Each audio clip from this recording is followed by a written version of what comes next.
I declare this congregation of the University of Sussex open. It gives me great pleasure to welcome you formally to this graduation ceremony. A warm welcome to our honoured guests, friends of the university, and to our faculty members and those representing the professional services here at Sussex. But my warmest welcome is to you, our graduands, and your families and friends who join you here today, and also those who couldn't make it here in person and may be catching this via live video stream. Hello. Good afternoon, good morning. If you're watching in the evening, good evening, and if it's in the middle of the night, hey, nice pajamas. It's a beautiful day here in Brighton, just like it is every day of the year. Sussex University was founded on modern outward-looking principles, a forum that encourages unconventional approaches to problem solving and embraces concepts and experiences from different backgrounds, cultures, and belief systems, realizing that invention and innovation doesn't ally itself with any color or creed. Utilizing these principles, students from Sussex have gone on to high achievement in the arts, politics, commerce, and science all around the world. And so in that light, we're particularly proud to be welcoming graduands representing over 85 different nations at these ceremonies. But back to you and today. Today marks a watershed in your life story so far. The volume marked the academic years. Some of you will be going on to further academic study, but for the majority, the conclusion of this ceremony will bring to a close your formal education. A story that began all those years ago on that first day of nursery or kindergarten as you cried with confusion as your parents abandoned you. And they pretended to cry and went home and had a party.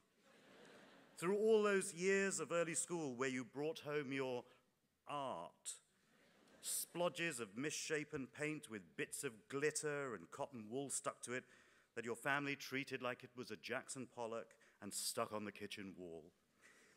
And over the years, it's safe to say that you continued to bring home these pastel abominations and that your families treated all of them as a load of Pollocks.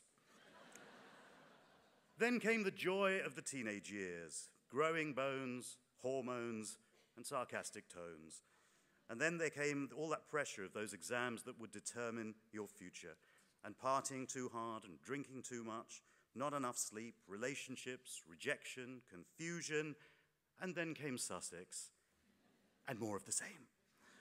No, not at all. You arrived at Sussex, and it was just gentle study, juice bars, knitting classes, and the occasional ice cream on the beach. That was for the benefit of the families. I suppose what I'm trying to highlight here is the momentous journey that you've already been on. I know that many of you would have had to deal with plenty of challenges to get here, dealing with financial debt, loss of loved ones, illness, juggling personal responsibilities. And yet you prevailed. You did it. You're here. And we're here too. Although these continue to be uncertain, austere times, Sussex looks forward to dealing with the challenges of remaining competitive, relevant, and appropriate on the world academic map. In this last year, a survey in the Daily Telegraph found that Sussex students are the most likely to be thinking and working on their future careers early in their studies. Sussex scientists have launched the Bee app so we can better understand and reverse the trend of the demise of the bees. And Sussex academics have developed the Mappiness app to build up a map of where and when people are at their happiest. For me, it was the Caribbean, 2001, but since I'm married now, I can't say any more for legal reasons. Now, you're probably thinking, can you stop talking now and can we get on to the Vice-Chancellor's address and the ceremony? All we want to do is to get across this stage without losing our hats or tripping over and landing in the lap of someone in the front row. What a choice of laps you have this morning. It's like the sequel to Les Miserables. Les Miserables 2, a little more miserable.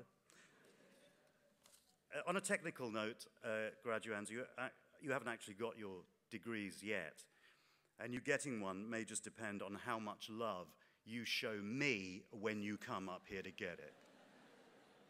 Let me make it really clear. No love, no degree. This is a great event for family as well. It's always wonderful to see parents, grandparents, little kiddies, friends in the audience. And a note to you, feel free to whoop, applaud, make some noise, and generally embarrass your loved ones when they come up here. They did it enough times to you in the past. I like to think of this as payback time. Graduands, this is a celebration. Feel free to express who you are when you come up here, within the bounds of common decency and legality, of course. I call upon the Vice-Chancellor to address the congregation.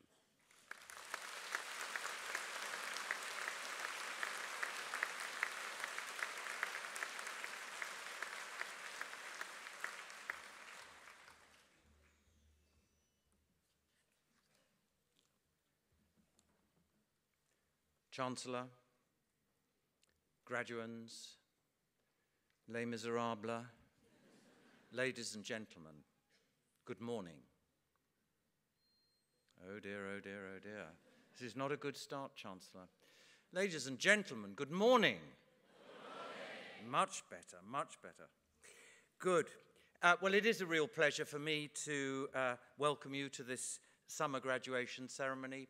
Graduation is a highlight of the academic year and a time when we on stage and families and friends in the auditorium can truly celebrate the success of our students, now graduands. Although graduation has its formal aspects, and you may have noticed that we have made a bit of an effort to dress up for the occasion, as the Chancellor has said, it's also a time to relax, have fun, and do all you can to embarrass. Embarrass is the watchword for the morning. Embarrass your loved ones as they walk, run, trip, dance, whatever they do across the stage. In fact, we actually monitor the noise levels in the auditorium, and we make comparisons between various ceremonies. So I'm really calling upon you to make a big effort this morning. Oh. I think this is going to be a wicked ceremony, Chancellor.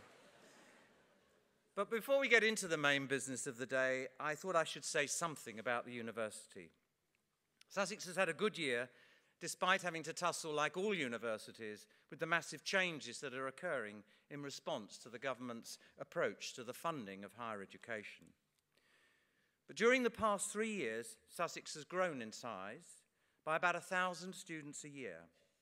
The university continues to be a popular destination for UK, EU, and overseas students.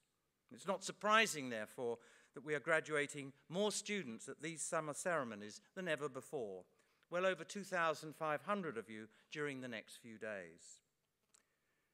As the Chancellor said, these are multinational ceremonies, and there are also a very wide spectrum of ages represented, from some in the 2nd decade of life and a few in the 8th decade of life.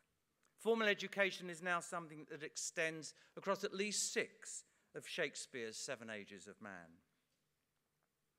We're currently preparing the university's next strategic plan, which will guide our development during the next 5 years. We strongly believe that university should continue to grow, a view endorsed by our university's Senate and Council. So why do we think this is right? For me, there are 3 main reasons. Firstly, we believe the Sussex experience is still distinctive, and we want more students to share that experience with us.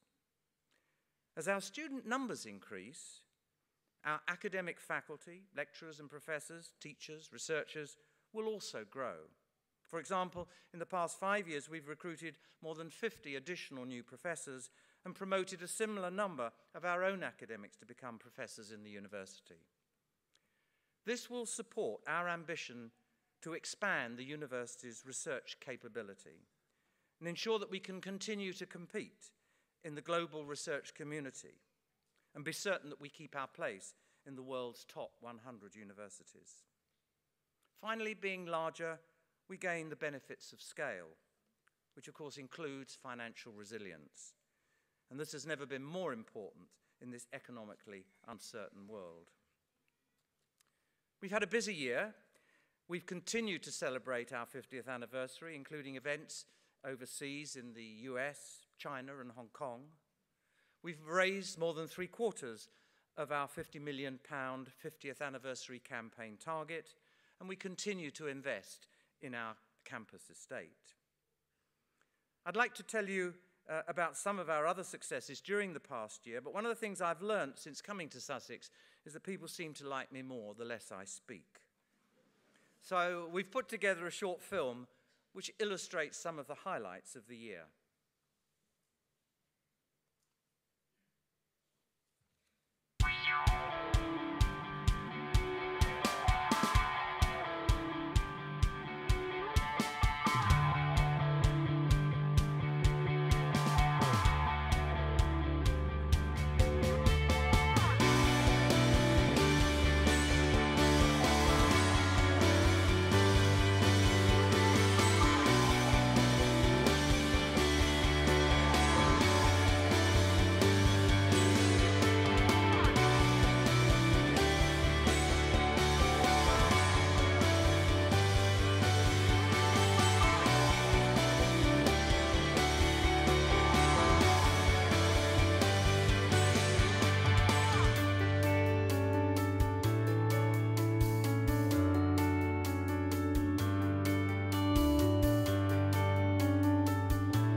Thank you very much, and special thanks to Rob Reed, Carrie Prue, and our communications team who were responsible for the video.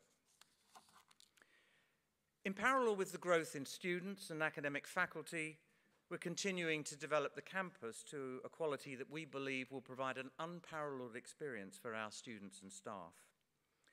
As you saw in the film, at the beginning of this year, we opened the new Jubilee building, the new home for business management, economics, and SPRU.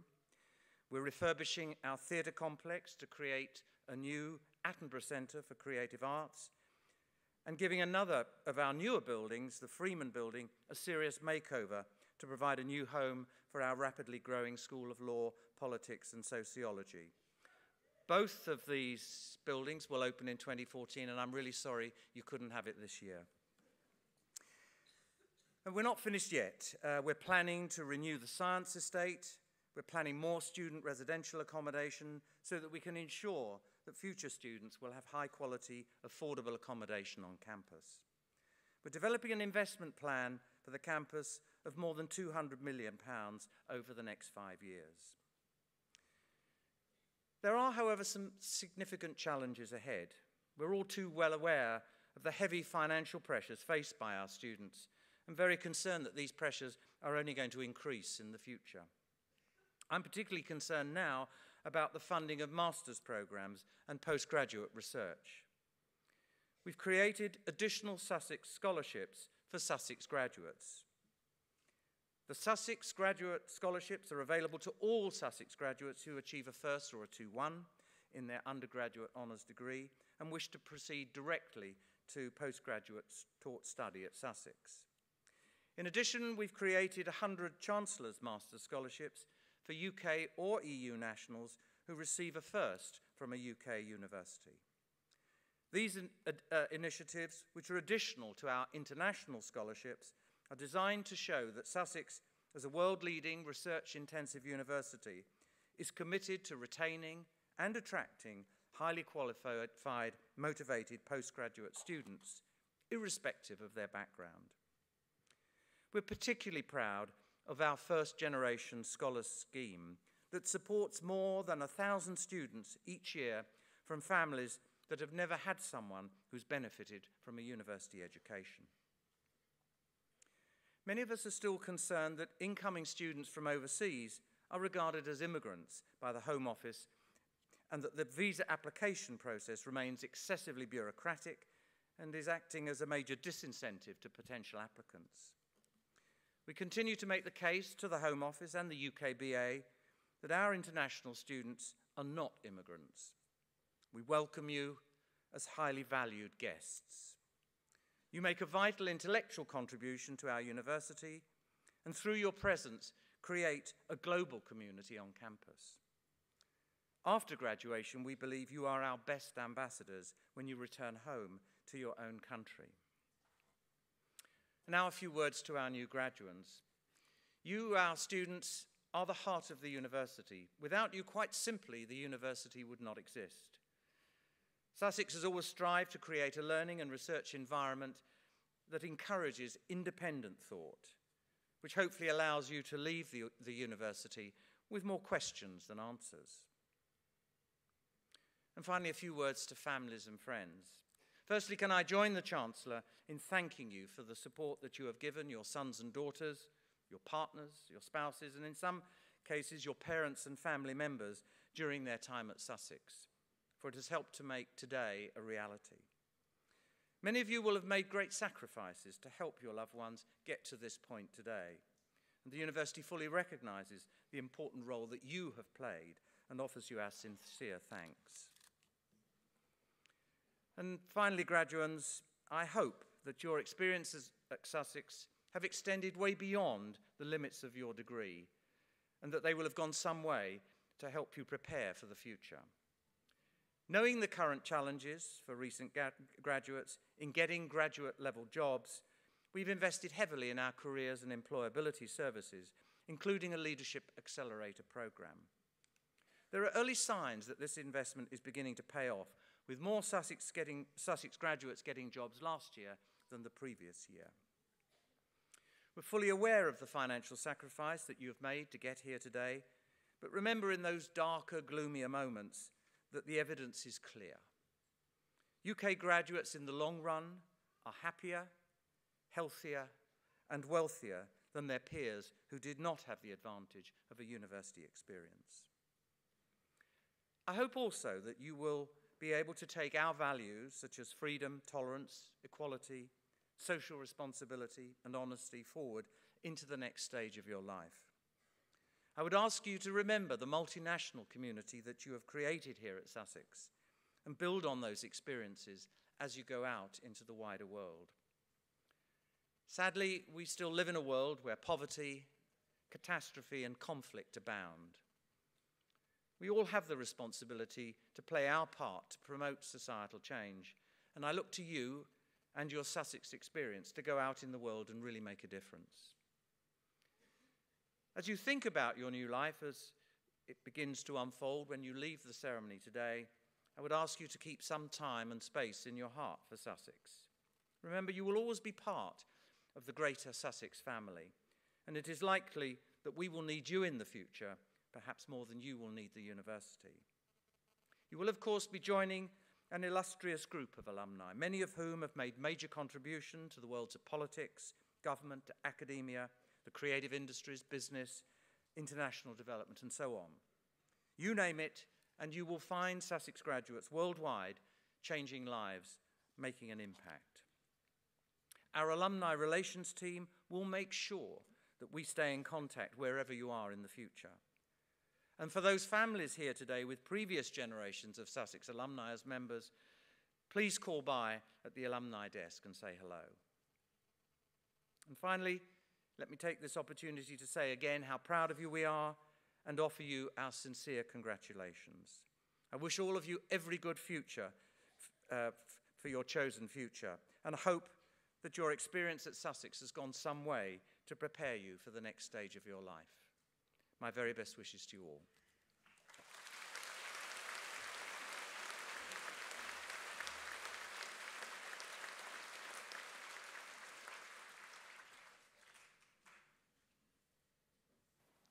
I call upon the head of the School of Law, Politics and Sociology, Professor Stephen Shute.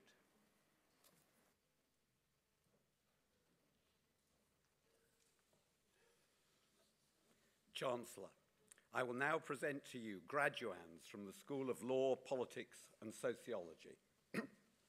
For the degree of Bachelor of Arts in History and Politics, Xavier Clark.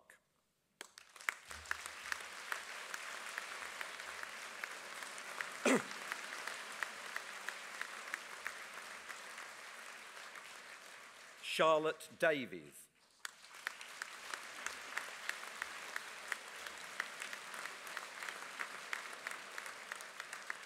Claire English.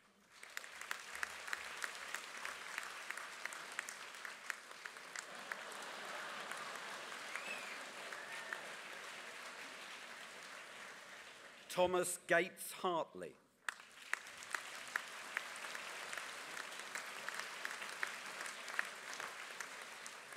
Henry Graham.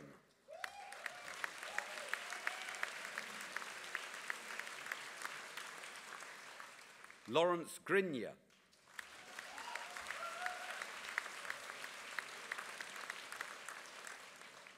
Andrew Horrell.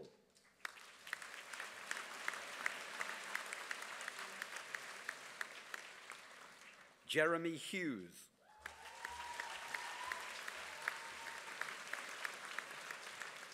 Robert Marcoxilli.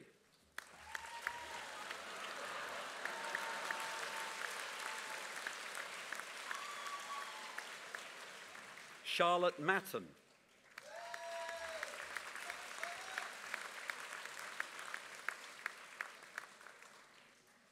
Maria McAvoy.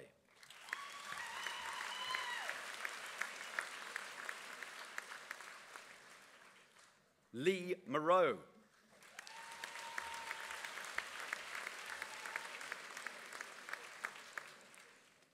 Chris Morton.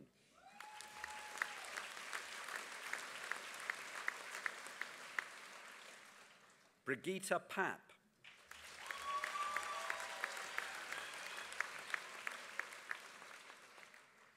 Hazel Stevens.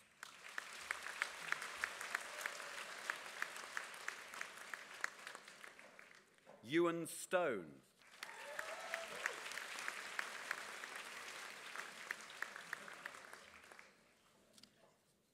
For History and Sociology, Scott Batrick.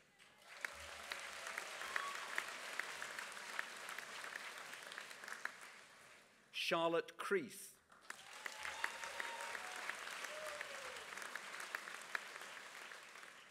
Charlie McGroder.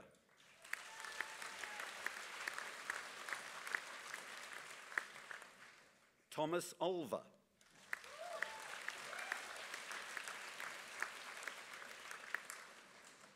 Rasheen Peacock.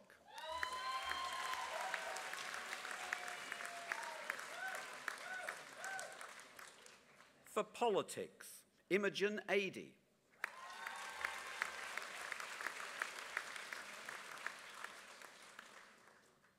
Michael Badham Jones.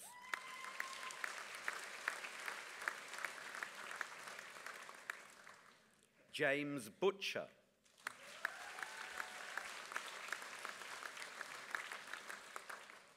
Piers Byrne.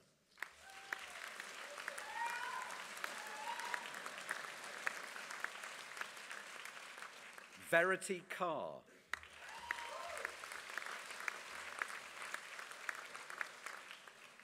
Jonathan Carter.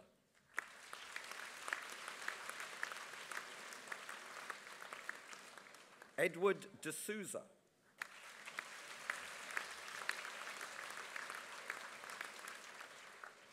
James Fish.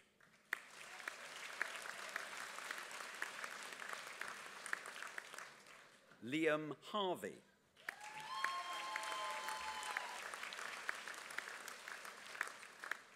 Duncan Hutchison.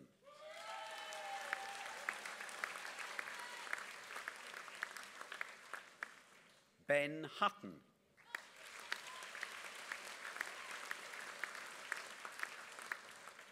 Charles Marriage.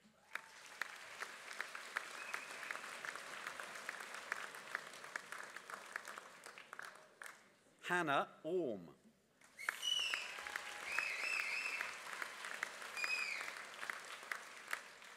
Jennifer Parkin.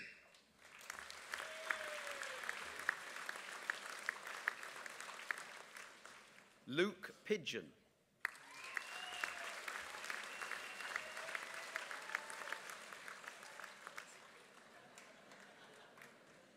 Jamie Roberts.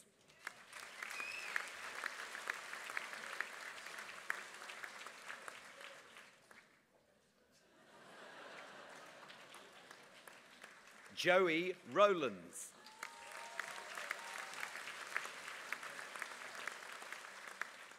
Rory Watkin.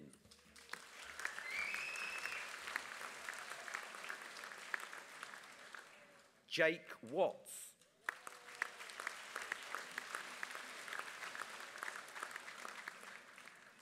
Also awarded the Politics Prize for Outstanding Achievement in Politics, Luke Williams.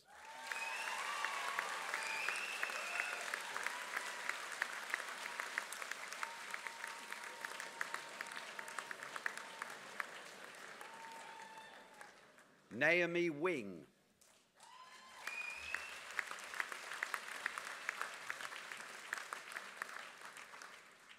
For Politics and Development Studies, Patrick Dowson.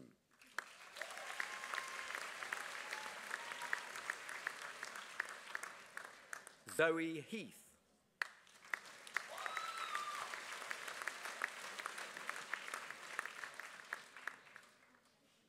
Also awarded the Politics Prize for the Best Dissertation and the Prize for the Best Contribution to Politics in 2013, and the Gladstone Memorial Prize for the Best Dissertation in Economics, History and Politics, Serena Verdenici.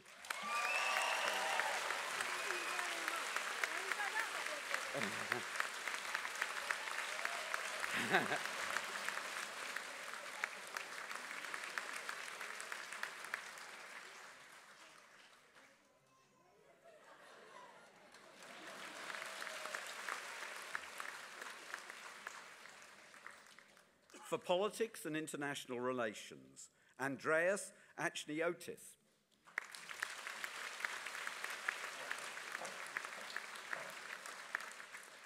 Nina Barry.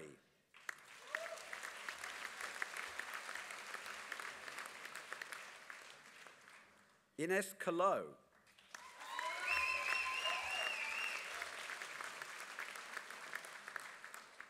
Charles Fenwick.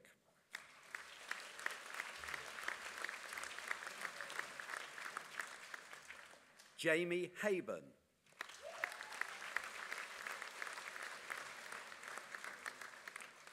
Leo Jones.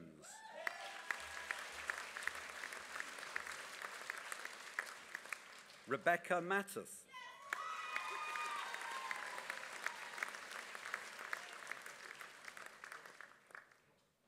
Benjamin Pearson.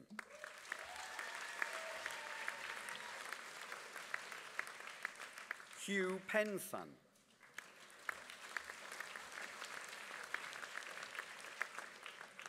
Beata Petrovica.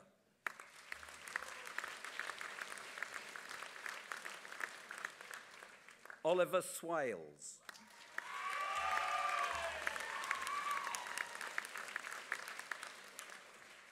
Flora Wilkie.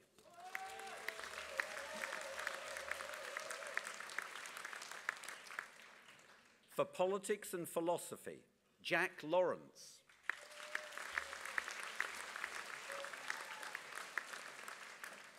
Frederick Tiffin.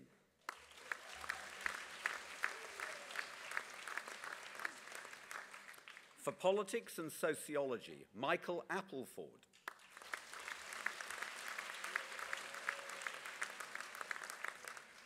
Stephanie Dimmock.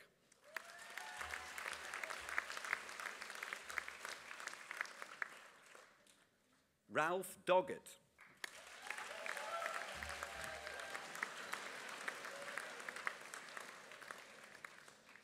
Also awarded the Politics Prize for the Best Dissertation and for the student with an outstanding academic achievement in 2013, Edmund Spragg.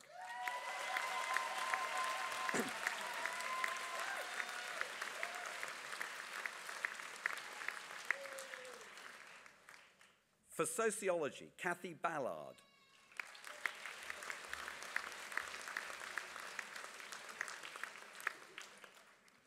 Ariane Byatt.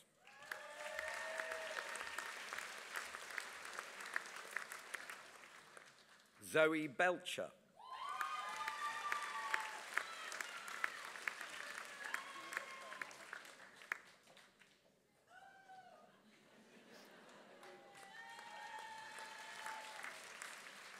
Gemma Blackie.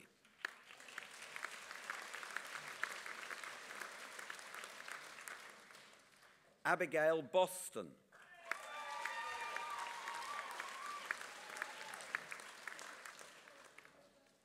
Genevieve Buckley.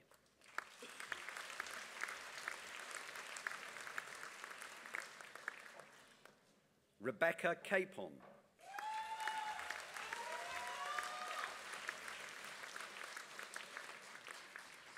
Caroline Doidge.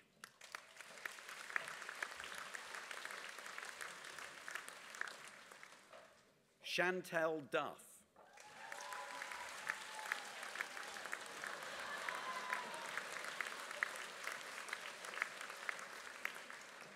Scarlett Fallon O'Sullivan.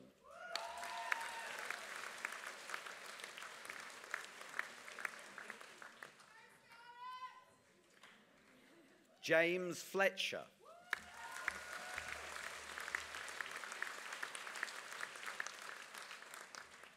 Also awarded the Sociology Prize for Outstanding Achievement and for the Best Sociology Project, Jim Forsyth Harris.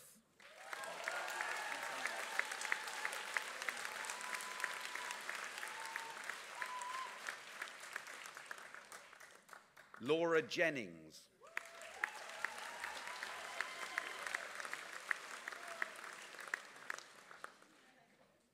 Madeline Jones.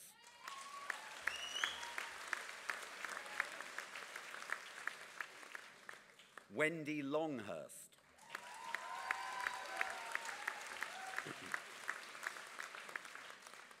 Robert Lowe.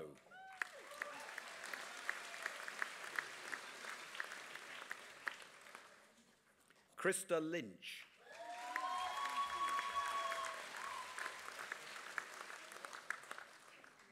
Aisha Lynn Burkett.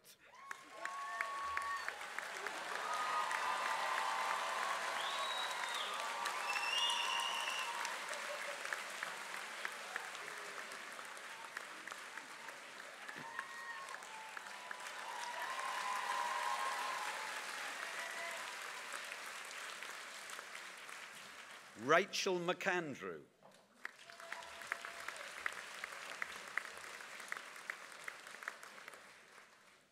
Elizabeth McCleverty.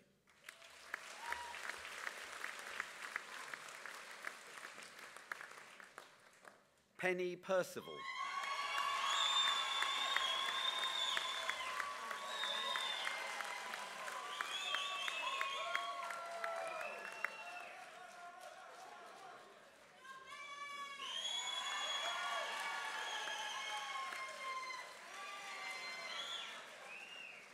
Dawn Potto.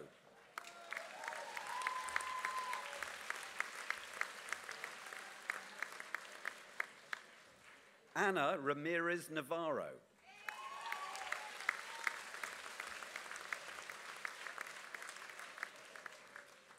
Emma Saxby.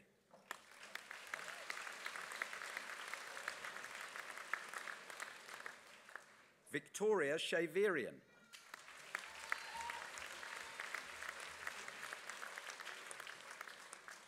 Jodie Sinclair.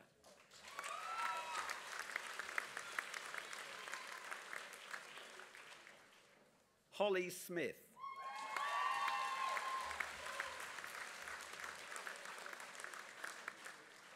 Lucy Sowell.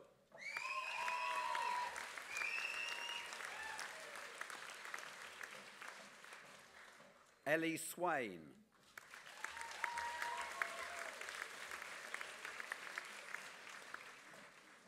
Holly Taverner.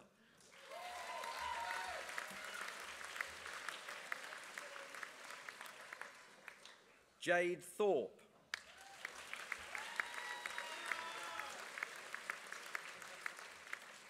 Grace Tricker.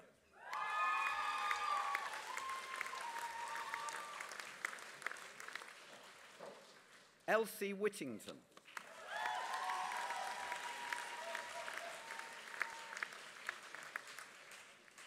For Sociology and Cultural Studies, Rebecca Foran.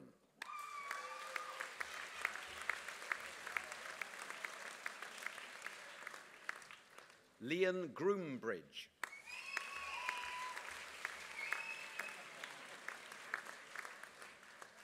Andrea McCarthy.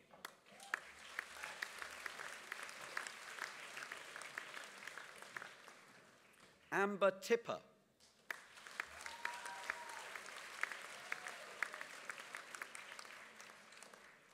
For Sociology and French, with Study Abroad Year, Joelle Goldrick.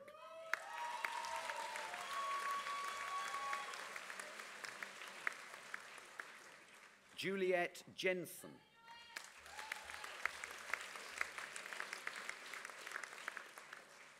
For Sociology and German, with Study Abroad Year, Hannah Markham.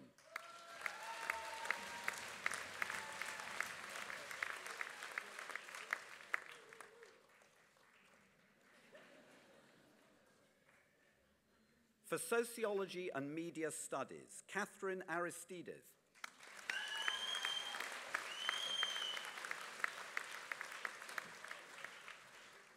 Sophie Bishop.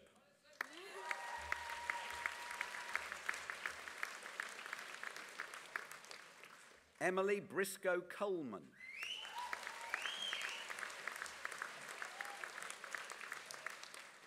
Julia Drucker Allister.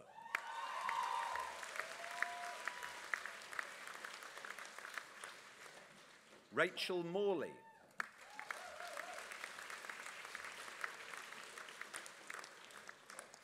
Tuka Niemi.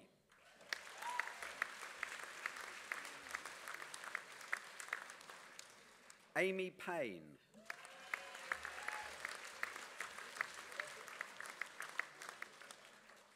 Valentina Ritchie.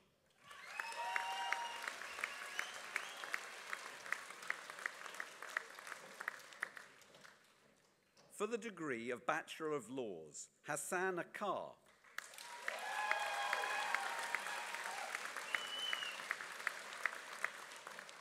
Daisy Adams.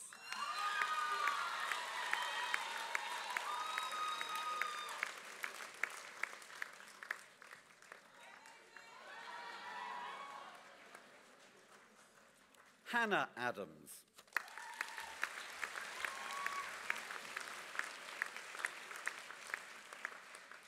Roxanne Afzali.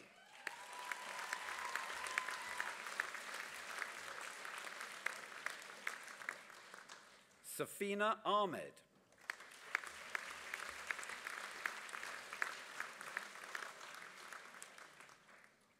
Usman Ahmed.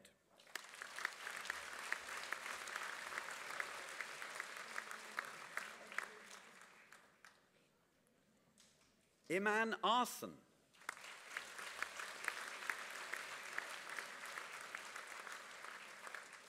Sharifa Al-Busaidi.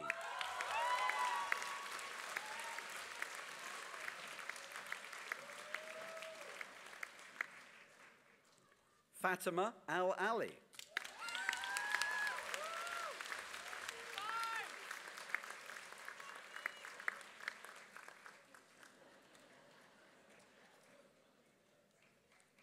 Noura Al-Lawati.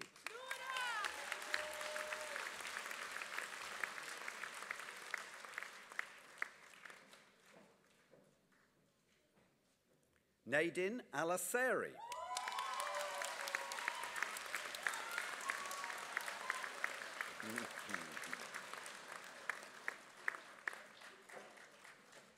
Sharmin Ali.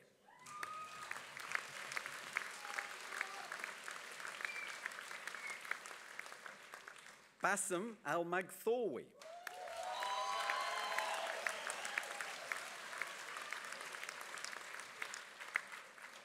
Rakan Ali Yusuf.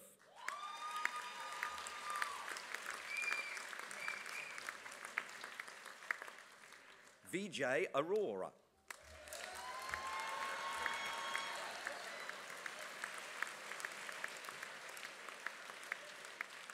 Megan Attry.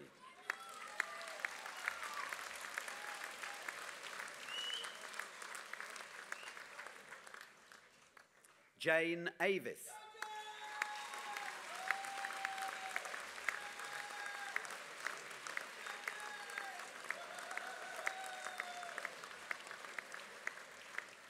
Dilwa Azad.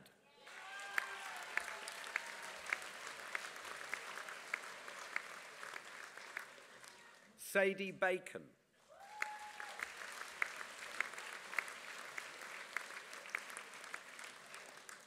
Nicola Baldock.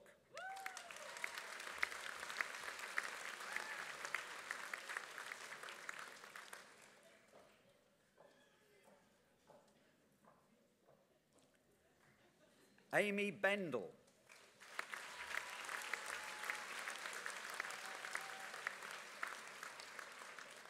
Alexandra Bridson.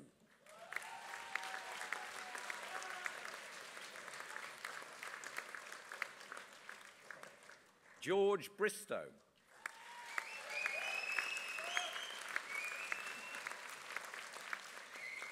Jade Brooks.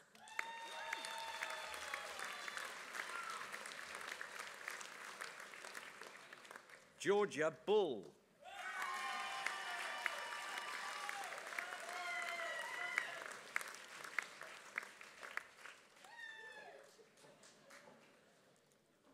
Annabelle Burchett.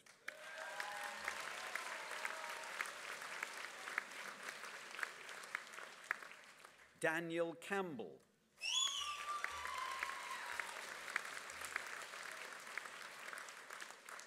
Jonathan Carberry.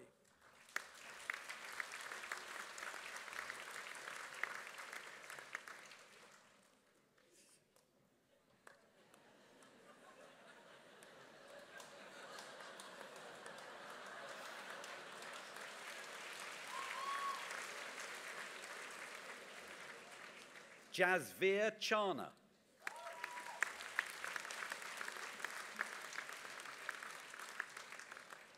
Kaylee Chapman.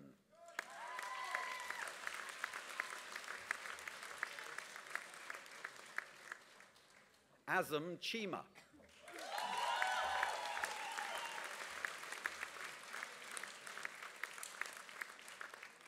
Sarah Close.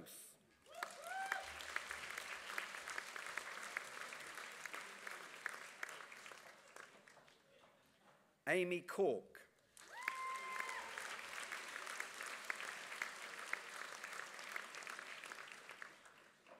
Lucia Corsini.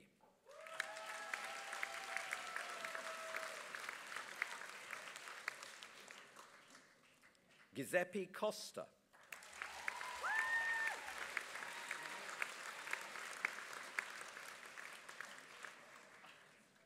Danielle Cox.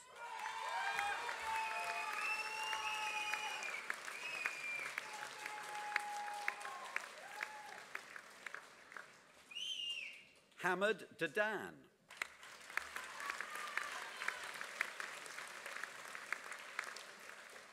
Vasilios Daskalakis.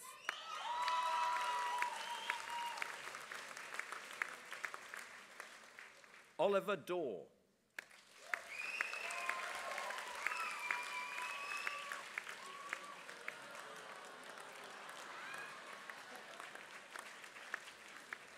Rebecca Day.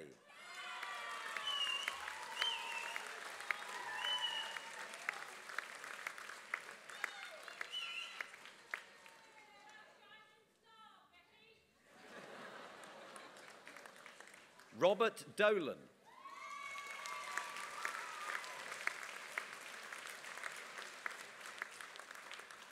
Matthew Eastman.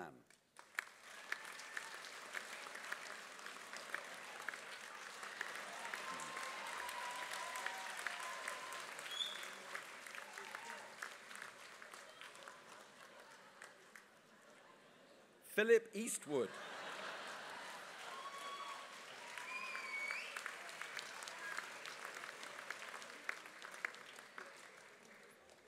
Yasmin Eln Agar.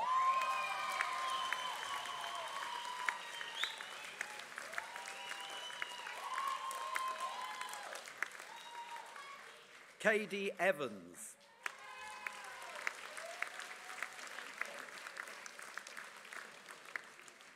Amy Everest.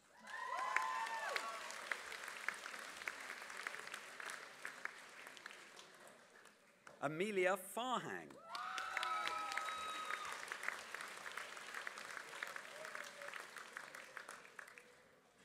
Marina Fedrid.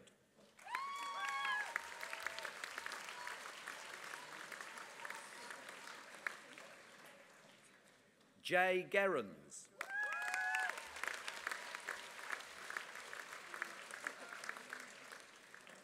Amma Goulden.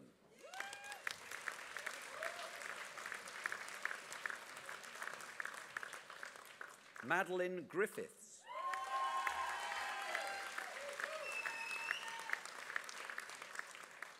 Phoebe Gunputh.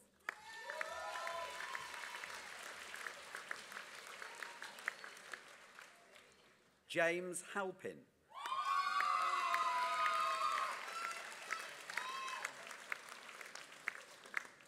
Joseph Hoare.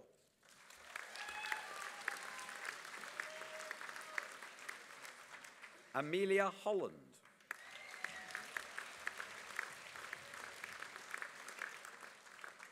Jermaine Igie.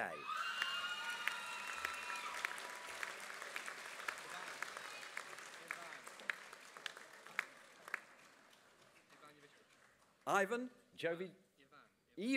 Jovicevic.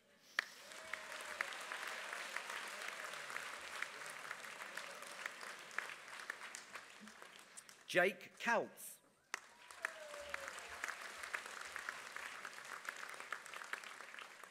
Teresa Kaplanova.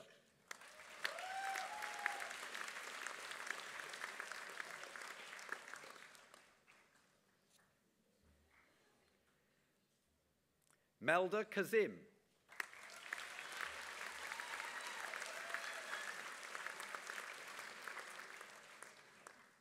Samuel Kelly.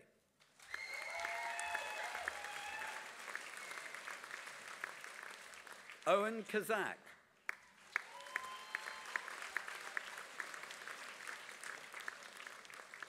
Maynaz Khan.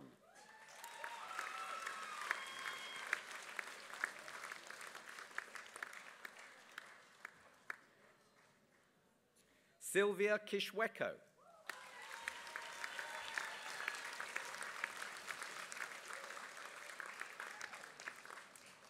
Sharon Kimathi.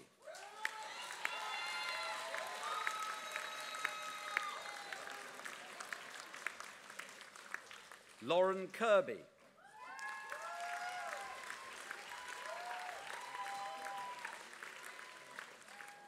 Dylan Koch.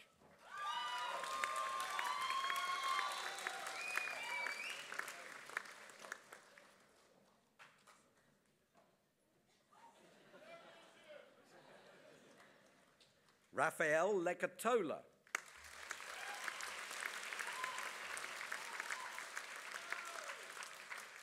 Mayowa Lahan.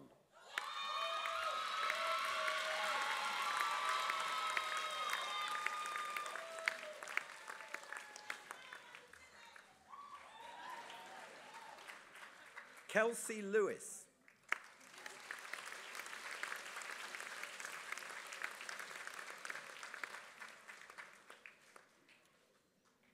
Carl Lee.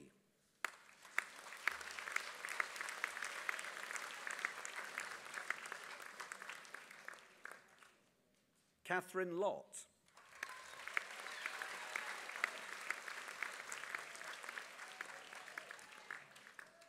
Erin Lyon.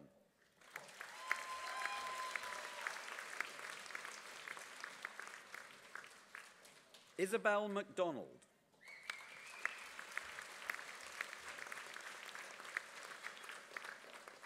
Dimitris Messios.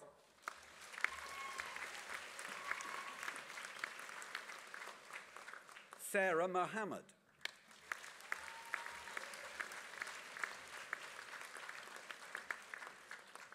Adaora Momar.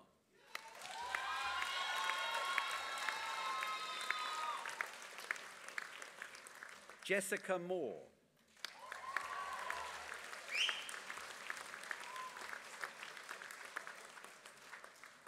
Mwamba Mulenga.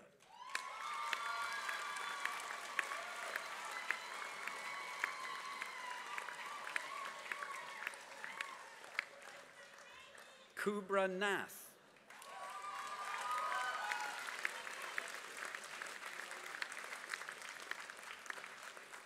Yvonne O'Reilly.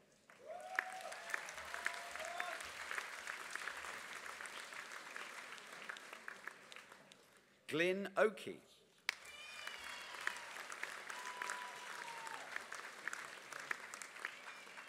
Glenn O'Bourne.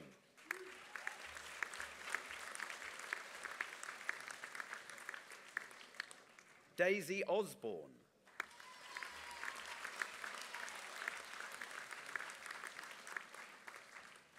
Matthew Overall.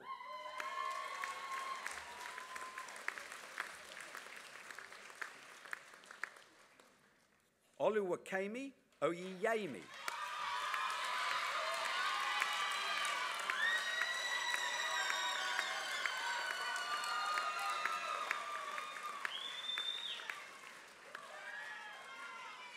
Wesley Parker.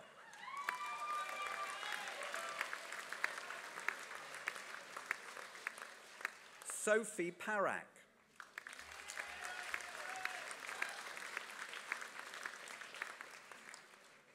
Also awarded the Sussex Law Prize for the Best Overall Performance, Elizabeth Parsons.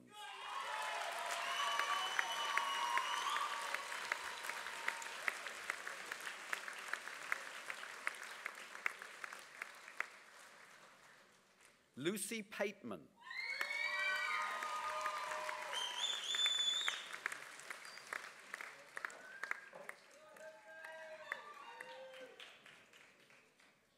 Lewis Philpott.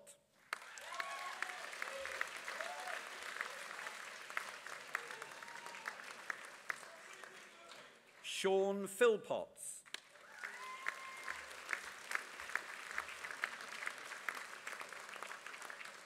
Saga Popat.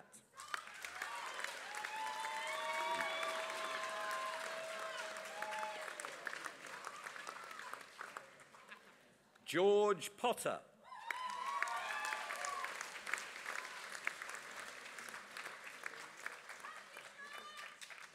Lauren Purdy.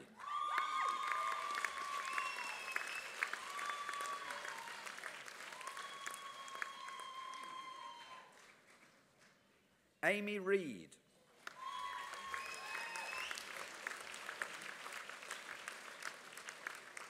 Alexander Ricketts.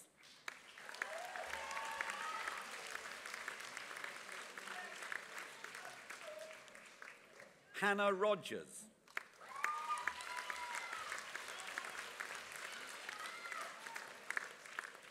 Lily Ann Ryan.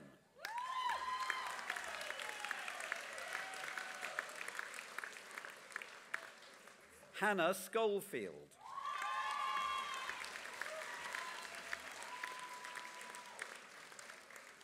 Yelena Serbic.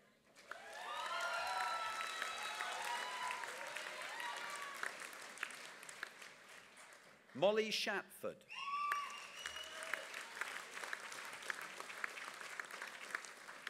Sam Smith.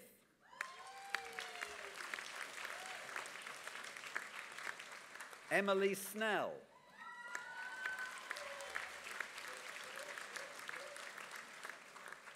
Cherry Sutton.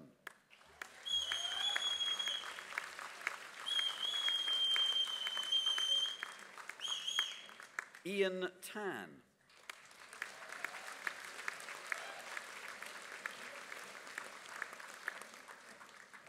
Also awarded the Mason Hayes Prize for the Best Essay in Commercial Law or Employment Law, Ellie Taylor.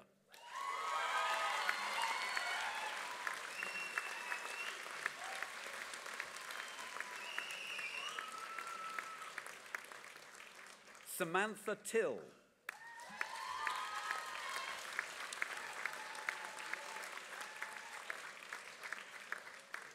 James Tyndall.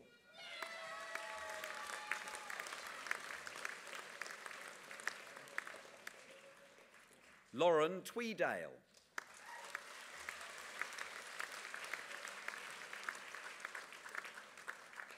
Emma Vart Dahl.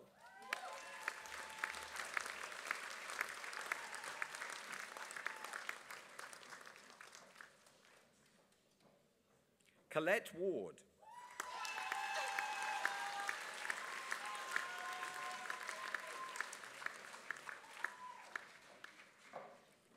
Alexandra Ward.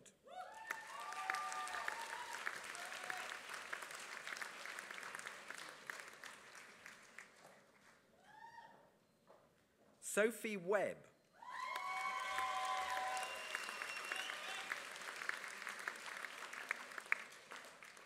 Daniel White.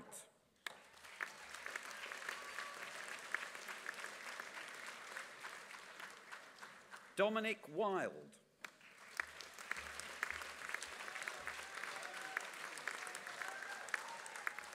Kirsten Wilkins.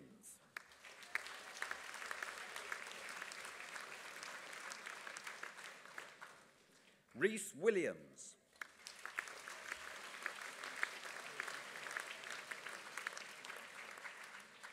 Also awarded a prize for the best individual performance at the CPS Regional Mooting Competition, Zachary Woodham.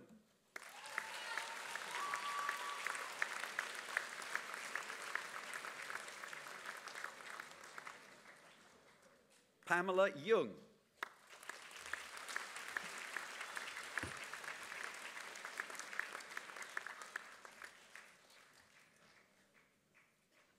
For law, graduate entry, Christopher Angle.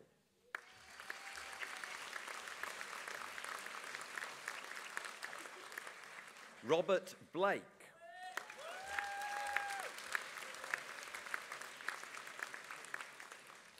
Evelyn Contino. Evelyn Contino.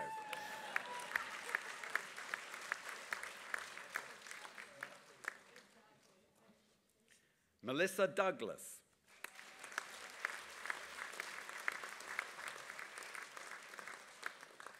Philip Motta.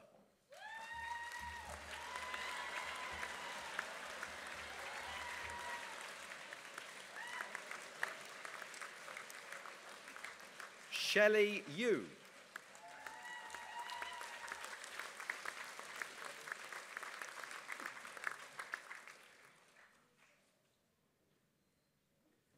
Dan Zhang.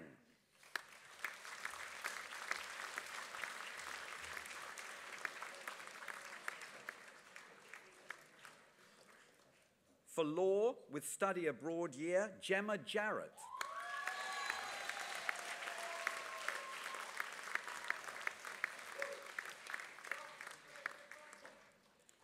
For law with American studies, Lydia Iancu.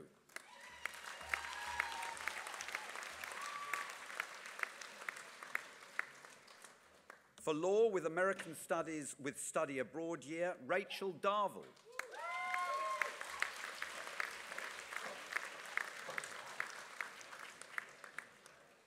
Siobhan Livingston.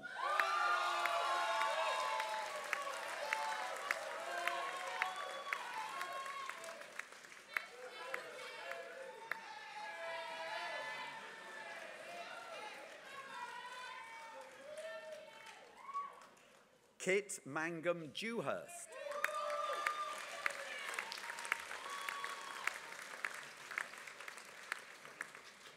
Jack Pierce.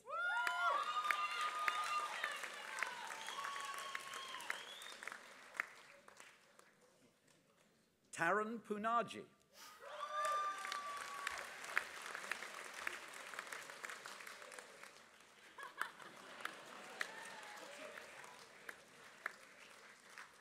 Karen Totime.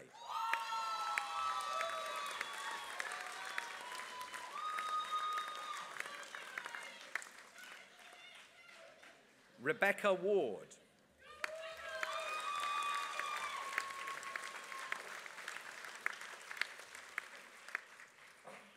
For law with anthropology, Sarah Guy.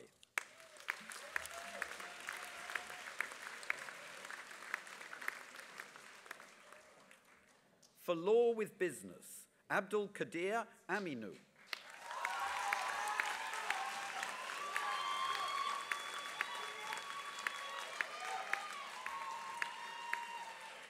Amber Discombe.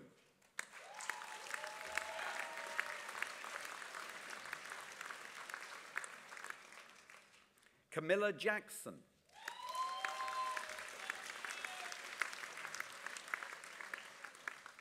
Sabina Mangwana.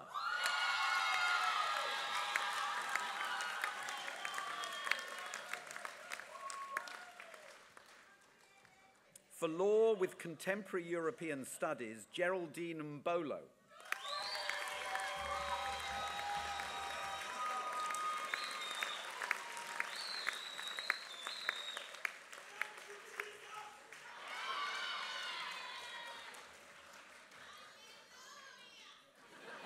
Indeed. For law with French with study abroad year, Thomas Harris.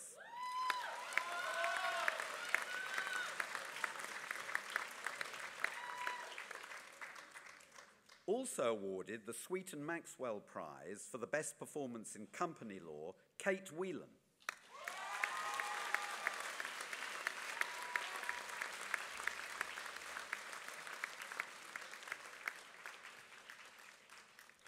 For law with German with study abroad year, Anthony Ganev.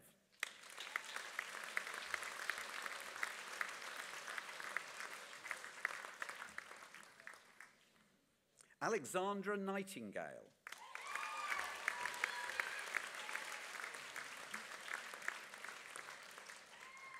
For law with international relations, Ruby Axelson.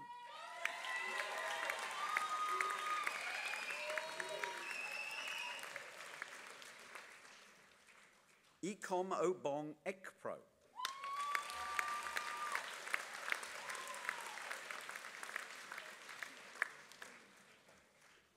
Chip Kalin.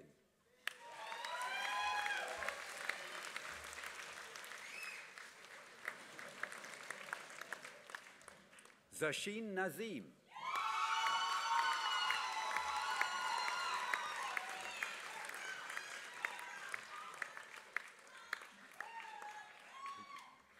Josephina Oji.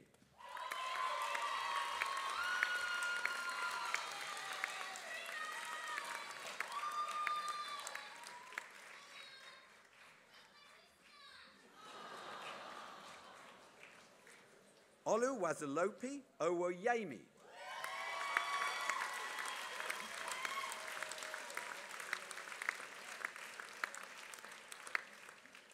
Rebecca Vandoni.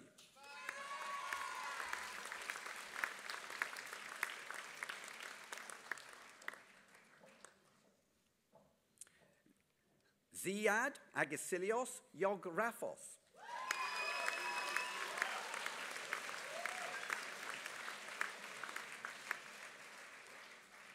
For law with Italian, with study year abroad, Antonio Taylor.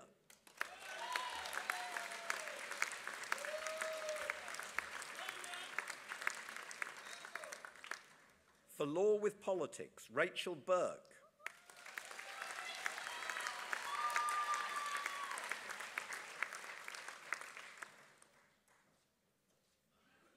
Mohammed M.D. Yusuf.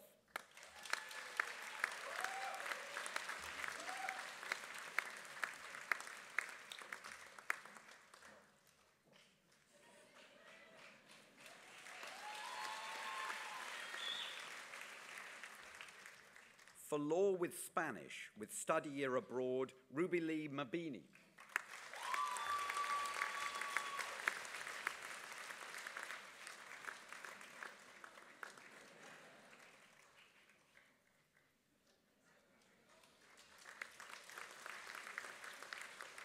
Chancellor, this concludes the list of graduands from the School of Law, Politics and Sociology.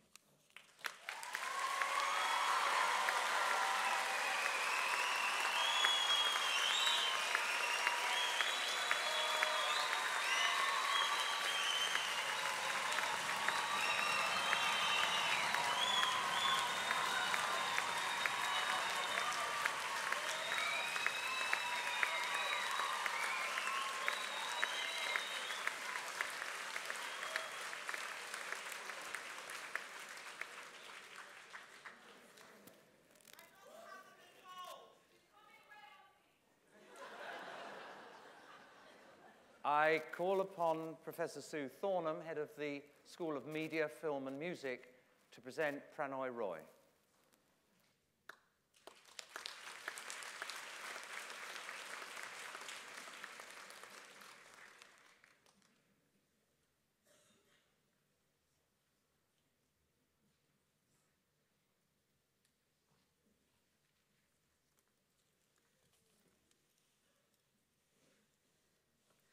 Chancellor, knowing I was going to do this presentation, a colleague said to me, "I know Prannoy Roy. He's the Jeremy Paxman of Indian television." So I must admit that I began the task with some trepidation. Having watched some of the many news programs that he's presented, however, I was much less anxious. Dr. Roy proves that you don't have to be rude or aggressive to be a brilliant interviewer. Probing, incisive, illuminating, and extremely effective at eliciting the unguarded response. Dr. Roy began his career as an economist. He graduated with first-class honours from Queen Mary College, London, winning the Queen Mary Prize along the way, and went on to earn a PhD from the Delhi School of Economics. He followed this with a fellowship of the Institute of Chartered Accountants and a prestigious Leverhulme Trust Fellowship, both here in the UK. During the 1980s, he was associate professor at Delhi School of Economics and went on to become economic advisor to India's finance ministry. A final point to note in his career before television is his training as a sophologist, a scientific analyst of political elections, and is the author of 4 books on Indian elections. It was this expertise then that first led him into television. It is a pioneer of India's news television that Prannoy Roy is best known. He's India's best-known TV anchor and has been credited with single-handedly changing the face of Indian television. Among the global leaders and heads of state that he's interviewed have been Boris Yeltsin, Bill Gates, Gordon Brown, Tony Blair, David Cameron, Colin Powell, Pervez Musharraf, and the Dalai Lama. He's also interviewed economists, political commentators, and a host of celebrity interviewees. He began his career in the television industry in 1988 when he and his wife Radhika launched the television production house, New Delhi Television. Beginning with his coverage of India's general elections, It was Dr. Roy's ability to translate facts that you and I might find complex and arcane into clear, comprehensible, and fascinating analysis that made his the voice of news broadcasting in India. Since 1988, he's anchored thousands of hours of news, as well as live coverage of elections and the government's annual budget. From the groundbreaking The World This Week, nominated as one of India's 5 best television programs since independence, to the News Tonight and NDTV 24/7, India's leading 24-hour news channel, Prannoy Roy has been at the forefront of every single news revolution on Indian television. Through NDTV, he's also played a crucial role in highlighting a number of key social issues through campaigns like the innovative Greenathon, which is now an annual event, the 7 Wonders of India and the Save Our Tigers campaign, which in 2011 won an award for Best Public Service Campaign by a news channel. 2011 also saw the launch, in partnership with the Gates Foundation, of the Jinaki Asha campaign, which focuses on maternal and childcare issues around the country. The statistic quoted is that in India, a woman dies every 8 minutes from pregnancy-related causes, and the campaigns had a significant effect in improving this. Finally, NDTV honors deserving people from all walks of life with its Indian of the Year awards. Today, led by Prannoy Roy, NDTV has expanded into a multi-channel network aimed not only at viewers in India, but at the global Indian diaspora. NDTV 24/7 is the only English news channel from India which you can also see in the UK, USA, Canada, South Africa, Middle East, Australia, New Zealand, and beyond. To close this introduction then, I'm going to show you a brief glimpse of just some of Prannoy Roy's work over the past years.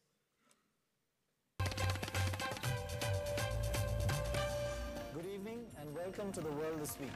Good evening and welcome to this very special interview. It's with the British Prime Minister, David Cameron, just 43 years old, the youngest British Prime Minister in 198 years. I'm not going to ask him what it feels like mixing around with all of us in India. A very warm welcome to this really special show with a legend in our lifetime, Arnold Schwarzenegger. Thank you very much for being here. If there's one person who's lived life to the full, it's you. You had a tough start, then you went into bodybuilding, you became a global champion in bodybuilding, then you went into Hollywood. We should come into Bollywood actually, that would have been more fun. President Obama has begun rather negatively, or is that a bit strong? Let's say he's toned down expectations. While he has promised to discuss some what he calls big ticket items with the Prime Minister, on other key issues, Obama was either a little wishy-washy or even a bit negative. I like to talk about his business, and I like him personally, so we talk about personal things as well. And but that's something about you which everybody says. You have a tremendous personal relationship with so many people in your organization, your friends. Well, I've got the ultimate luxury. I get to associate with the people I want to associate with.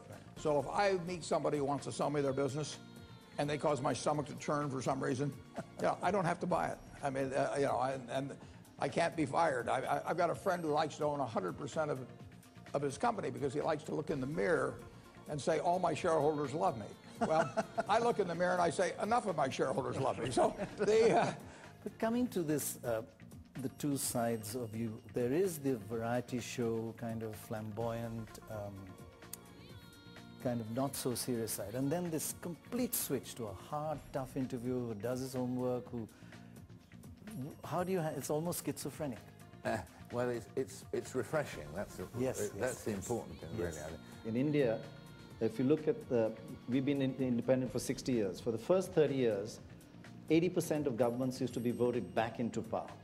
For the next 30 years, 80% of governments are thrown out of power.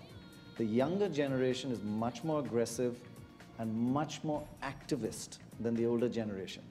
And so I think the anchor's role has to change dramatically depending on which audience they are tackling. The older generation is willing to accept information in a much more passive way. The younger generation doesn't want to be told by the anchor what he or she thinks, but they would like the anchor to facilitate a debate to get deeper into a topic, and they would like to, they feel part of that debate. Well, hello and welcome to India Questions. It is very, very rare, and this program has been around for a long time, to get, in my opinion, two of the really greatest human beings that we have living on this planet today, and both together. And they've never been together before, although I've had them individually, and they have so much in common. Bill Gates and Amir Khan. What do they have in common? They're two of the world's greatest school and college dropouts.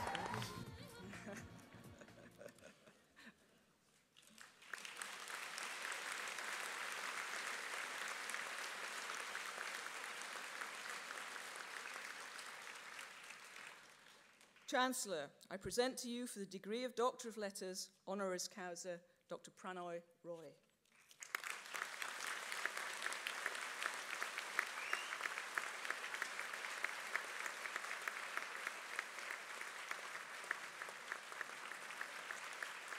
Do you want to dance across this stage already?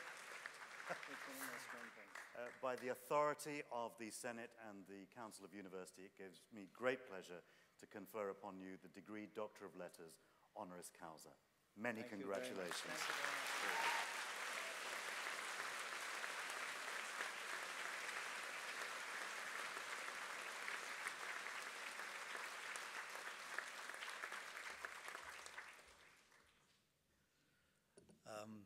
Sorry, this has come as a bit of a surprise, this bit, talking bit. I do have quite a lot of connections with Sussex University. Of course, I'm going back 50 years. I'm talking about the 60s and early 70s. My brother was here. In fact, he believes there's some mistake. He should have been getting this and not me. And actually, the person who should get it is my wife, Radhika, who I can't see where she is. She started the whole thing, and she does the work, and I get the credit. She refuses to ever come on air, on screen. But I also had a very close friend, and we were at school together, who studied here. Brilliant mathematician, and he lost the student union election by just one vote. And he just stood campaign on one plank, that the water supply must be injected with LSD. And he nearly won. Parents will be very pleased to know things have changed a lot since then. Of course, his theory was that once you have LSD, you become a different person. And then when you come back, you know what it's like to be a different person. So you're more empathetic, you're more sympathetic, and you're a better human being. No, you're not meant to. I'll tell you what he became after he left Sussex in a minute. But you won't know what you will become. You don't know what's going to happen next. But just don't do what I did. This is my 7th profession. I got kicked out of 6 others. Started as a chartered accountant, as you heard, and I was the world's worst chartered accountant, so I got out of there fast. For those of you who have found what your passion is, what you enjoy, treasure it because you're lucky. But I would guess that most of you are still searching. Actually, I'm also still searching, but I did find election studies and television analysis. Actually, I really did enjoy that, but it took me 5 bad shots to get there. So if you can get it fast, you're lucky, and that's what you should be searching for, I think. Find what you enjoy the quickest. But also don't be afraid to change if you don't enjoy what you're doing. I think in my life, you have several knocks. I remember leaving university and getting my first job in the holidays in a grocery store, and I think I suffer from something, but I can never remember which tin is where. So I'd be serving customers, and I couldn't remember how to find the mushrooms, etc. I think it's prosopagnosia or something. But the owner of the shop, after a month, called me and said, "Come here, get out of my shop. You are never going to make anything with your life." When you're 17, 18, that really affects you. But I did go back, and this is a bit mean, did go back to that shop a year later and it was closed down. So I felt maybe it's a bit mean. Finally, I think I'd like to say that friendships, if just value them, don't let them die away, because these friends, like my friends currently, are ones I had in school and college, and that's the most important thing in your life. So if you've got a good friend, make sure. You've got to work at it a bit, keep communicating. But that's probably the most important thing you've gained in your life here.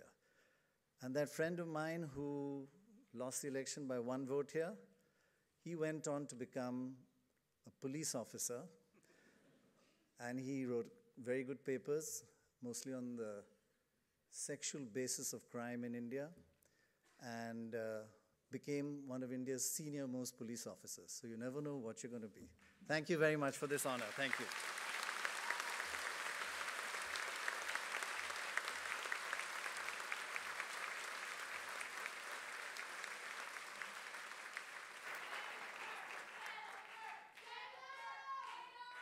I call upon Professor Lawrence Haddad, Director of the Institute of Development Studies.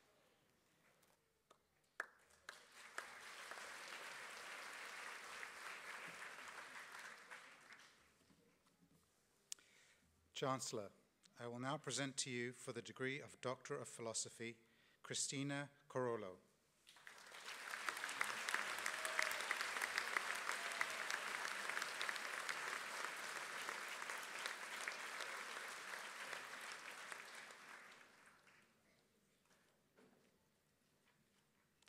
Juan Loera Gonzalez.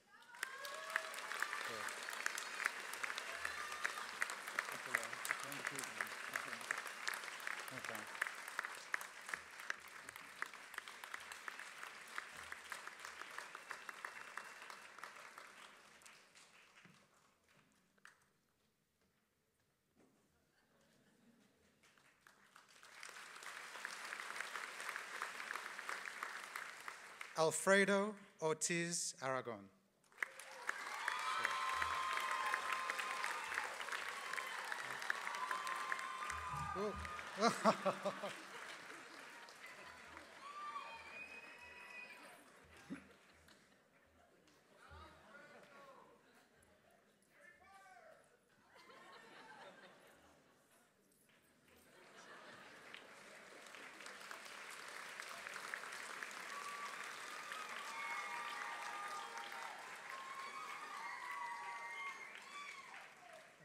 Rehab Osman.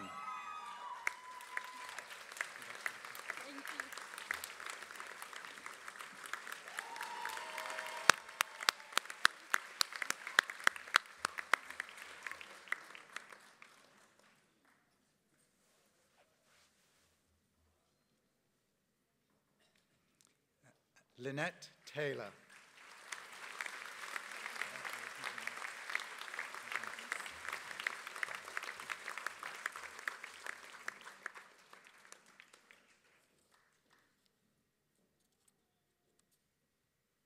Chancellor, this concludes the list of graduands from the Institute of Development Studies.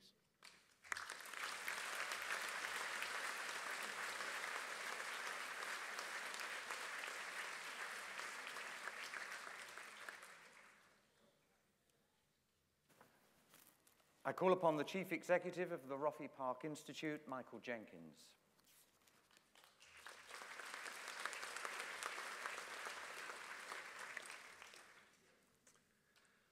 For the Postgraduate Certificate in Leadership and Management, Joanna Levane.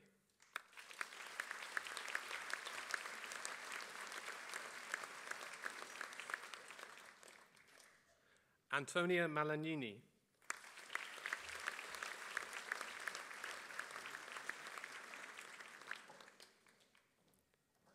Caroline Silk.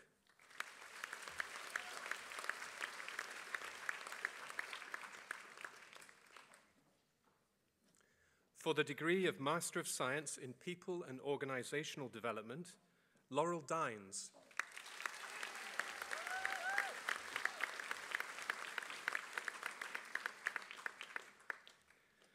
Rena Dunn.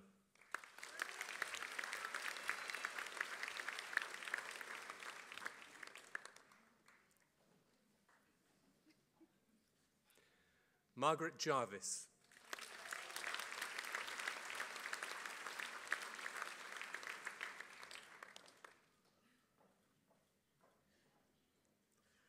Julie Lawrence.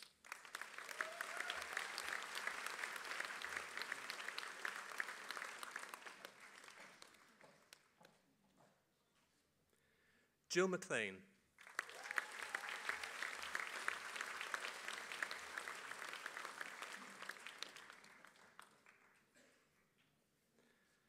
And Charlotte Minton.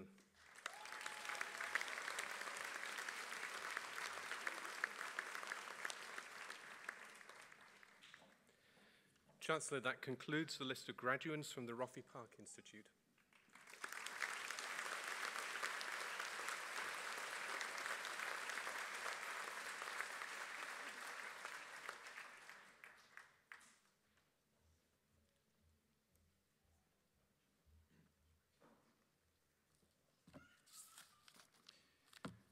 Chancellor, I present to you the graduates who were unable to graduate with their own schools earlier. For the degree of Bachelor of Science in Business and Management Studies, Amy Blowers.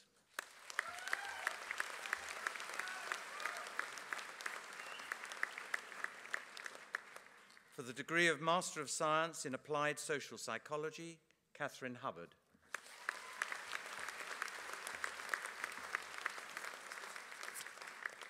For the degree of Bachelor of Laws, Ricky Powell.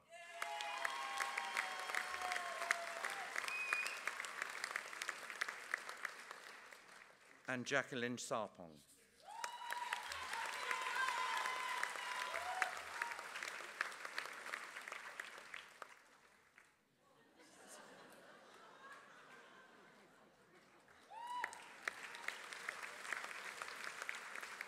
For the degree of Bachelor of Laws, Law with American Studies, with study abroad year, Rachel Owen. Congratulations. Thank you, Jesus!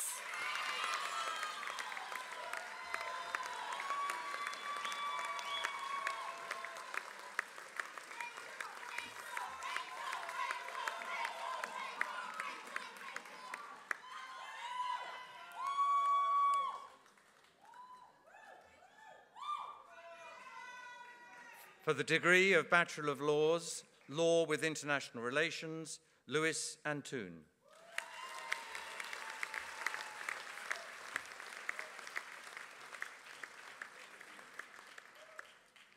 And Jennifer Fofana.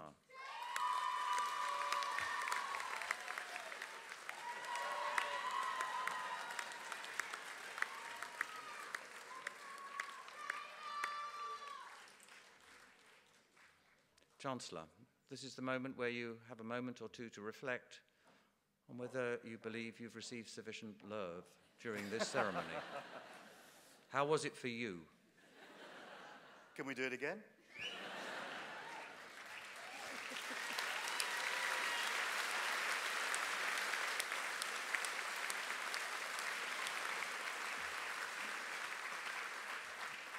I think it's beginning to look quite promising.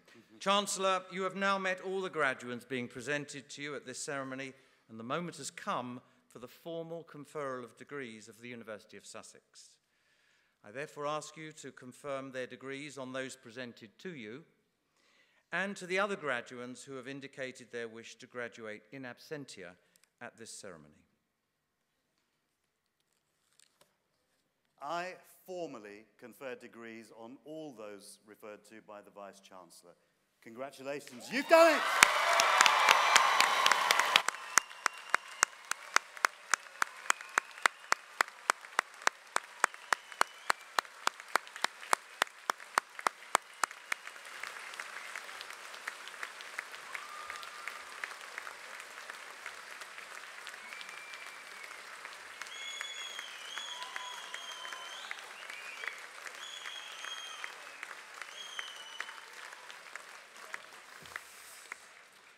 Well, that was by far the best ceremony I have ever attended this morning. That was great. Really, really, thank you very much for all the love. and hugs, and it's just great. So many people at the law school. I think the only people that didn't come up here were Donahue and Stevenson. But little in-joke there, I suppose. Congratulations to everyone, including our newest honoris causa, Dr. Roy. I was very intrigued by the clip with Arnold Schwarzenegger. I think you got the Terminator instead. He just didn't look like he'd been plugged in. At the end of it, he just went, "Yeah." And that was it. Well done, family and friends. Some of you were truly embarrassing. You have my undying respect for that as well. But graduates, you know what? They've been with you all the way. They're here today. So stage as well, a big round for the families and friends.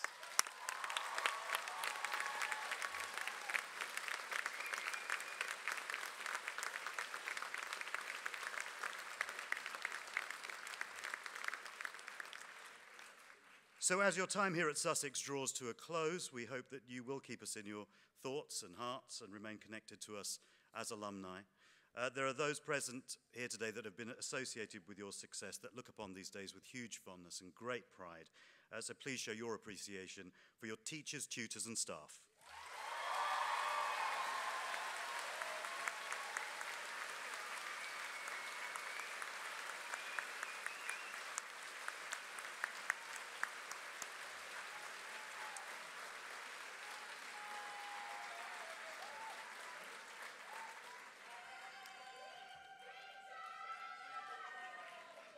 No, it'll go to their heads, for goodness sake.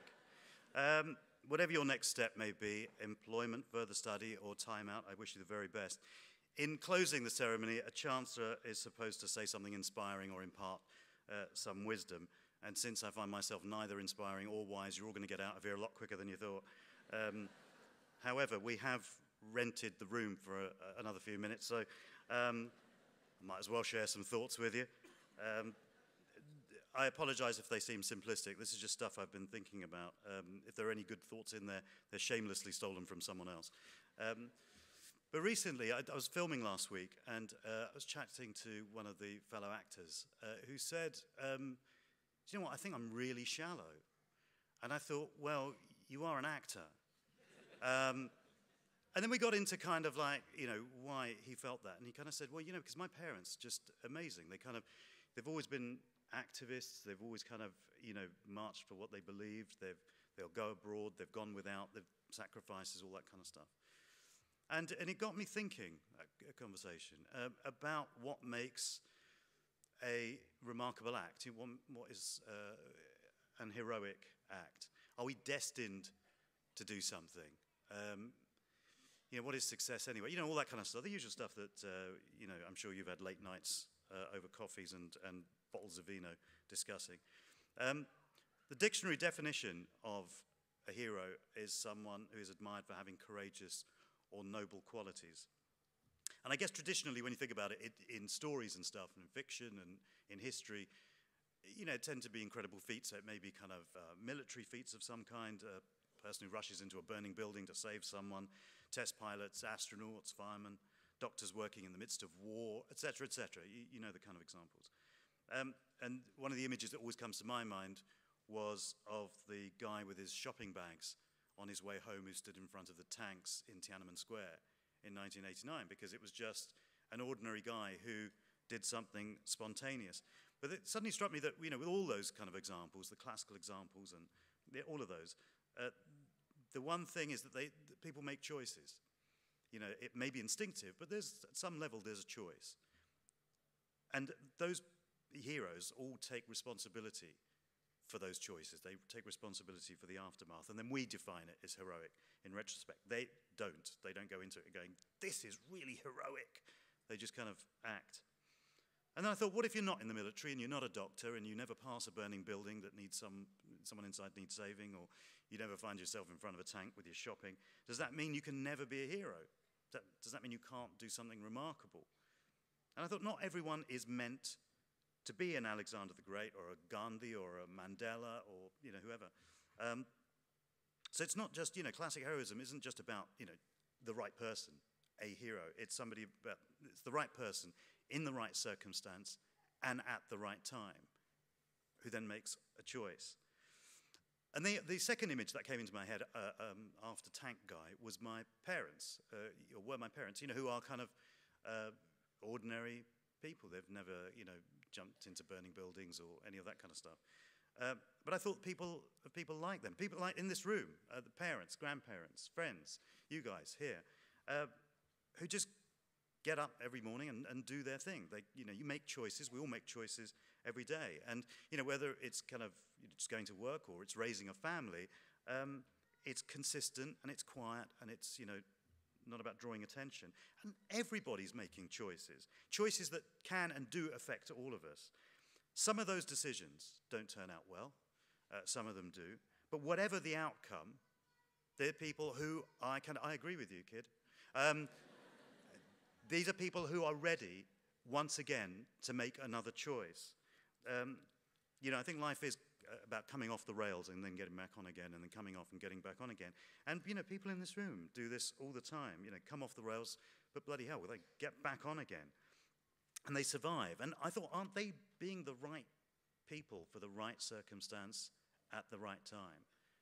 And it suddenly struck me that what is remarkable is the exercising of choice. That's the thing to hold on to. And in a tiny way, that is heroic. I firmly believe that we are the sum total of the choices that we make. That's who we are. And what defines us is always, always what happens next, what we do next. It's never what just happened to us. What defines us is what we do next. And if you choose to do nothing, then at least make that an active choice. Don't be a child of fate, someone to whom things just happen, a slave to other people's preferences. And that got me thinking about the whole, we're destined to do something thing. And I thought, I've always had this kind of like slightly confused relationship with the whole destiny thing. Culturally, I'm brought up to believe that destiny and fate are there. And, and I kind of go, okay, well, yeah, okay. Even the romantic in me will kind of say, fair enough, where you get born and who you get born to could be destined. I don't know. When and where you die could be destined. In a romantic way, I'll accept that. And then I thought, well, hang on, what's the difference between destiny and random acts of the universe? Isn't one just a convenient term for the other? One applies some sort of grand plan, and the other one is just random. It's Brownian motion or whatever. And I thought, well, I can't really do anything about either of those. I mean, if it's predetermined, I can't do anything about it. If it's random acts, I can't do anything about it. So what do I have left? And I came back to the word choice. I have choices. I also realized that one should never be afraid to make mistakes. I think Dr. Roy mentioned this as well. Just make sure that each mistake that you make is a new one. If you keep making the same mistake again and again, then quite frankly, you're an idiot. Right? Don't be an idiot.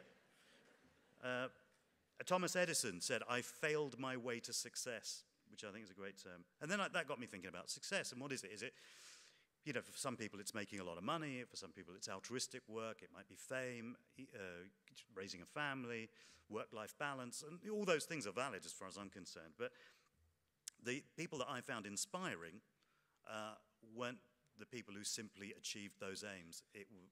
They were those people who achieved those aims, but also had compassion and could express humanity. And in expressing humanity and compassion, they were making choices that expressed who they were. I'm not talking about just being nice, it's about generous of spirit and stuff. And they weren't doing this to kind of, to receive adulation or respect or anything like that. As I said, they were just simply expressing who they were as much of the time as they could.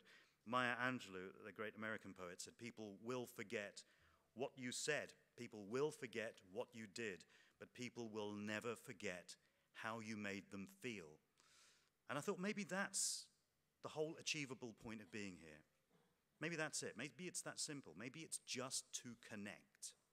It's to connect and try and understand others and thereby understanding oneself. You show your humanity to one other person, you're expressing it to the universe. And in a word, that's when, to me, you matter. Life is unpredictable. You have to roll with it. Move with the flow of the water rather than spend your life fighting against it. And accept that unpredictable isn't simply a byword for bad. You may be aware that Sussex was my first choice when I was applying for universities, and I didn't get in. Apparently my grades weren't good enough. So do you know what? I took my business elsewhere, scraped through my degree, worked in jobs that I wasn't happy in, changed careers, and waited until all those who were responsible for me not getting in had either retired, been deported, were in prison, or became just plain dead, and I got in as Chancellor. So my point is...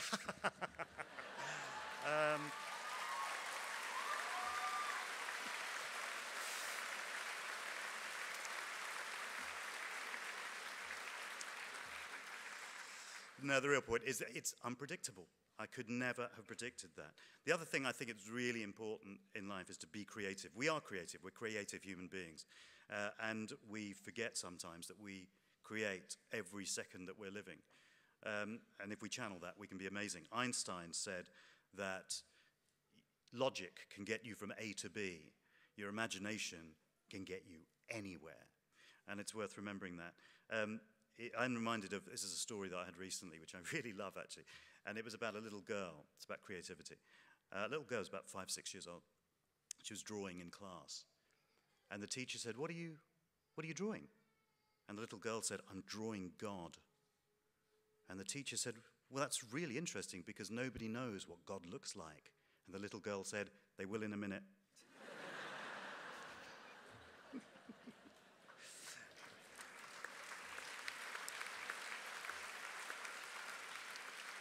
Please try never to waste an experience. If you're not enjoying something, then what are you learning from it? And if you're not enjoying it and you're not learning from it, then why are you doing it? Stop, do something else. Sometimes, you know, the solution isn't right in front of you because it's not meant to be.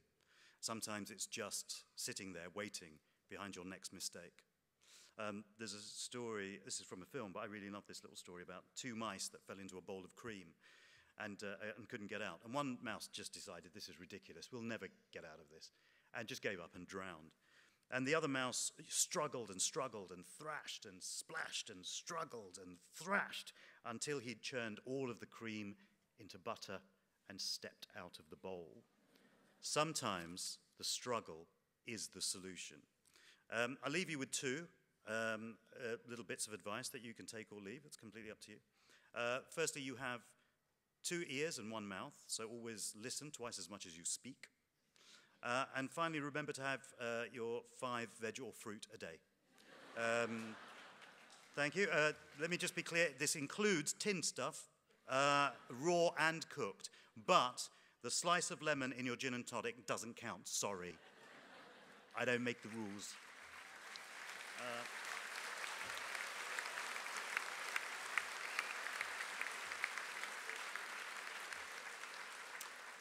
So, you all made choices to get here. You made choices in completing your course. You made the choice to succeed, thus bearing out David Bowie's line that we can be heroes, even for just one day. You're all amazing creative people. All you have to do now is to realize that and create that with every decision you make. I leave you with a quote from Albert Camus. When you have once seen the glow of happiness on the face of a beloved person, you know that a man can have no vocation but to awaken that light on the faces surrounding him. In the depth of winter, I finally learned that within me there lay an invincible summer. Be creative, dream big, be passionate, be compassionate, never, never give up. I wish you all happiness and good fortune in everything you do. I officially declare this graduation closed.